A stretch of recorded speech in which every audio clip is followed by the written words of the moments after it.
Yeah. So hello everyone. So today we'll discuss about the derivation of ID characteristic. Okay. So what we have done in the previous lecture, lecture number 3, so we plot two curves. The first one is ID versus VGS.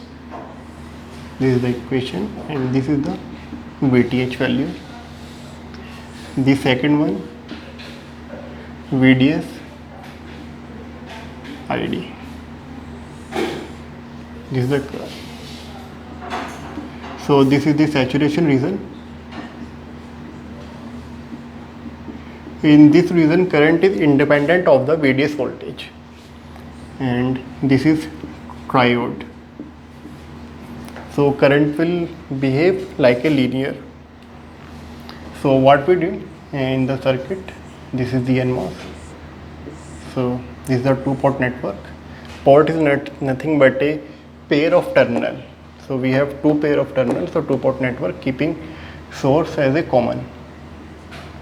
So drain ID plus minus VDS plus minus VGS. So what I did, keeping the VGS constant, I sweep the VGS voltage, and using the ammeter I just plot the ID curve. Similarly, keeping the VGS constant, I sweep the VDS voltage, and same using the ammeter I plot the ID equation or ID graph. So this is did we were in the last class, and ID is K times VGS minus VTH का whole square, because it's a parabola, equation of parabola, and this is the graph which will follow this equation perfectly. So today, today we don't have any ammeter, any voltmeter, we don't have any device to measure the current value. So now we will play with the differential equation or integral equation to drive the ID value. Okay, so let's do it.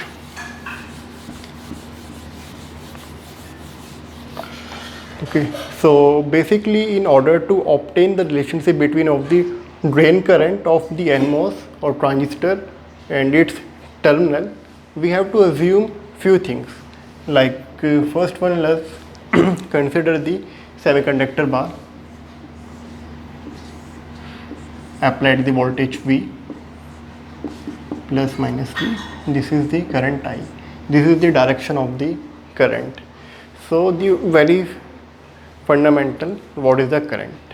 Okay, so current is nothing but the rate of flow of electric charge.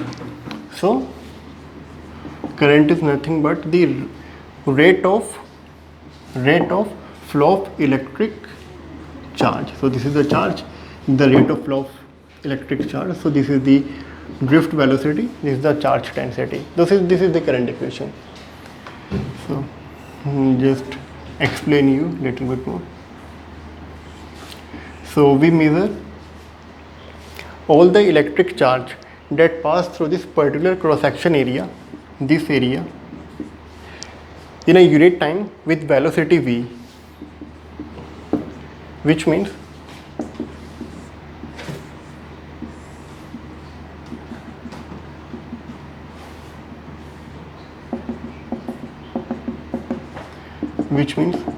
all the electric field enclosed in this x distance must pass through this particular cross section area in a unit time with velocity v. So now this will, okay, quite interesting and simple to understand. So what is x? So x bar, in a unit time it is changing the x distance. So x by it is nothing but the velocity, and this is the q. This is the q. So this is the current. Okay. So let's talk about the second case. So in the second case we have a capacitor, applied the voltage V. C is the equivalent capacitance. Okay. Now in this case I will talk about what is the Q, what is the charge density. So charge density is nothing but CV. C is the equivalent capacitance and V is the applied voltage. Okay, a very simple case, just keep it in mind, or you can note it down the value Q is equal to CV. So now let's move to the main transistor NMOS. So we have one NMOS.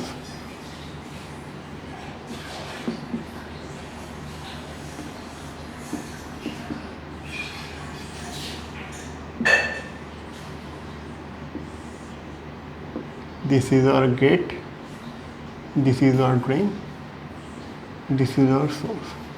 So in the initial condition, our VDS is connected to ground, our source is connected to ground. Okay, this is the very initial condition. Okay, so but we assume one thing, like our onset inversion occurs at VGS is equal to VTH. So we assume that once VGS is equal to VTH, our onset inversion occurs, which means this is a uniform waveform. Okay, so what does it mean? Once VGS is greater than equal to VTH, what are the charge applied on the gate terminal is mirrored by the charge inside the channel, right? So because of that, a uniform channel will be created between the drain to source terminal. So if you ask me, then what is the value at this point? So it is quite simple, VGS minus VTH. Then what is the voltage at this potential? Same value. So you can take it out any point from this charge density, the voltage will be constant. What? VGS minus VTH, because we have a uniform charge density or uniformly charged distribution between the drain and source.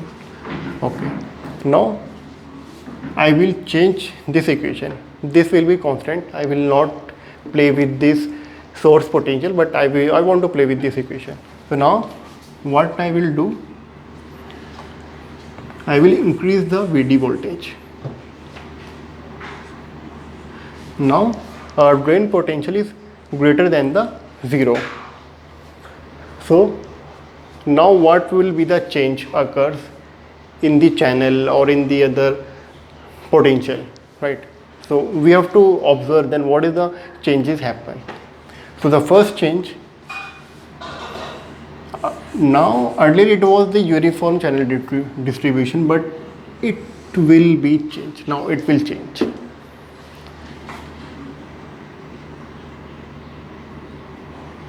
Right. So near the source terminal inside the channel, the charge will be, voltage will be VGS near source, and near the drain voltage will be VG minus VD near drain. Why? Because earlier it was 0 voltage, but now it is positive some voltage which is greater than 0. So charge density will decrease near the drain. So what? Velocity will change. How much? This much. Okay, this is one of the point.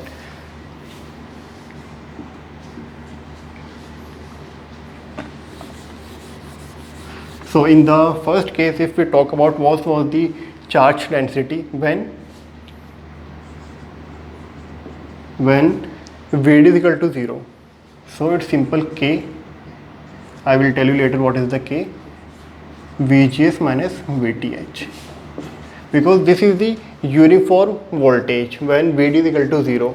The uniform charge density distributed, so same potential at every point, VGS minus VTH. Now our VD is greater than 0, then what will happen? QD is equal to K times VGS minus VTH. Then if I take this point, this is the X, then Vx. Vx is the voltage at this point. Okay, I don't know what is the numeric value of Vx, but yeah, I know this is the Vx voltage at this point. Okay, so it is decreased. You can see it is voltage is decreasing. Why? Because charge density is also decreasing. Okay, so from this equation we can analyze our charge density is decreasing because of this voltage. Earlier it was only minus Vth. Now one more factor comes into this equation, minus Vth. So our this is decreasing. Fine. So now I have to calculate is equal to q v. So v is the drift velocity. So we know v is equal to nu times E. Then what is the E? Is electric field. So nu dv by dx, because E is nothing but dv by dx. V is the voltage. So I replaced this equation and I put it here.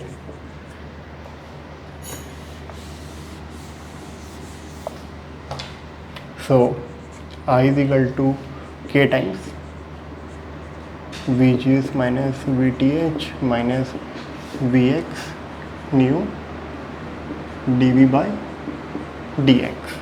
Okay, so it will move here. So I dx is equal to k Vgs minus Vth minus Vx nu dv. So you can note it down, this value. Okay, so now I am just rubbing this diagram.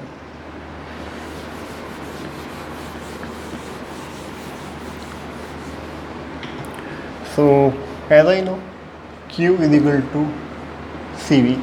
So I am just replacing this c with the k, because it is also a constant value, this is a constant value. So I am not talking about this, I am just playing with the voltage, this voltage, this voltage, this voltage. So now we have this equation. So now we have to apply the boundary condition.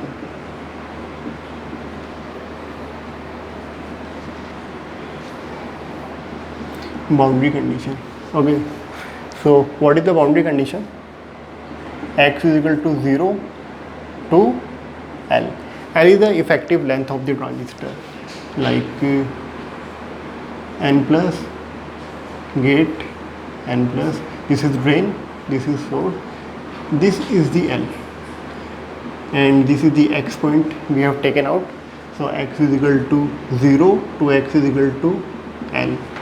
So this is the X value, and V is equal to 0 to VDS, this voltage. So VDS is the maximum voltage that we achieved. So it will move from 0 to VDS. So let's apply the boundary condition and do with the integration. 0 to L dx k times nu Vgs minus Vth minus Vx dv 0 to VDS. So our ID will become k nu L Vgs minus Vth times Vds minus 1 by 2 VDS का whole square. So this will be the new current equation. So we can say that ID is a function of, what is a function of? It's a function of VGS and VDS, because our current equation is totally dependent on the VGS and the VDS, and these are the two variables. Okay, but one point I have to include, current equation is a strong function of VGS. This is a strong function of VGS and it is a weak function of VDS. This is the one interesting point. It's a strong function of VGS and weak function of VDS. So now we have this current equation, equation number 1. Okay. So we have this current equation. Now what I want to calculate, I am interested in calculating the maximum value of this current. Okay, so this equation, how can I find the maximum value? I can calculate the maximum value using ID versus VDS.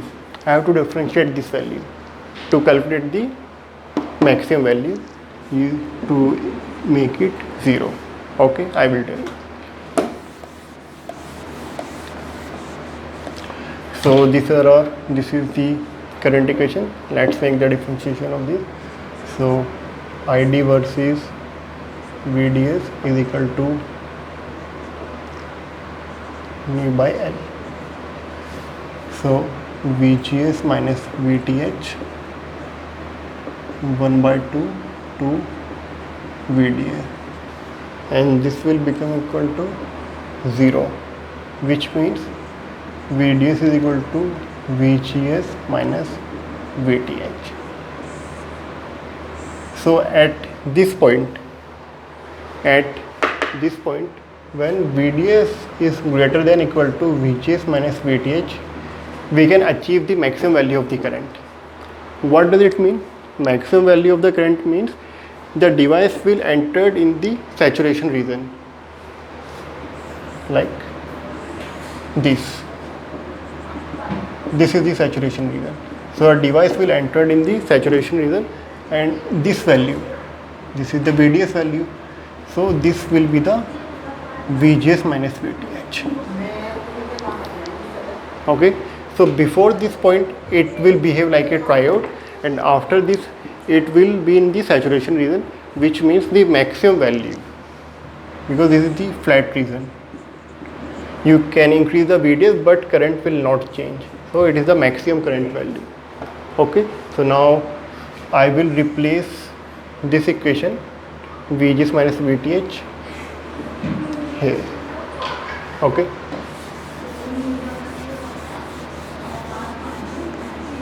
So now the current equation will be K nu by L VGS minus VTH का whole square.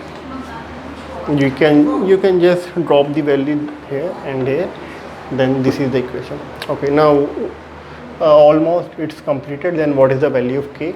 So K is equal to WCOX, equivalent capacitance, that we discussed earlier. So ID is equal to WCOX by 2L VGS minus VTH का whole square. So this is the current equation, a maximum current equation. This is the maximum current that we can achieve in a NMOS. Okay. So this is the complete derivation of ID characteristic. Okay. Thank you.